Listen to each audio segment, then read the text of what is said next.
Hello mga kawaray-waray! Welcome to Bimboy Waray TV. Maupay na adlaw yung tanan. Nandito tayo guys ngayon sa San Juanico Bridge. Tatawid tayo dahil galing ako ng Tacloban City, probinsya ng Leyte, papunta naman sa bayang sinilangan ko, ang Santa Rita, probinsyahan Samar.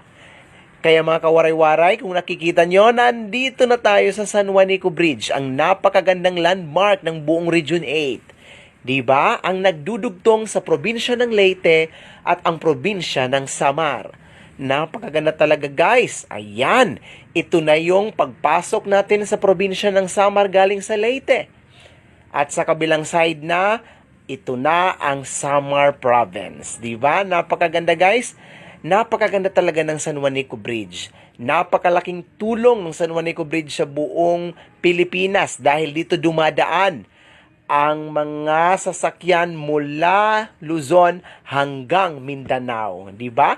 Hindi lang ang dinugtong niya ang Samar Leyte kundi ang buong Pilipinas. Kaya mga kawaray-waray, kung hain ka man yan na, kung adto ka hahirayo nga lugar, adto ka abroad or diin ka man nga partihan Pilipinas, sigurado ako mamimismot aton lugar. Di ba mga kawaray-waray, nakakamiss gihapon umuli?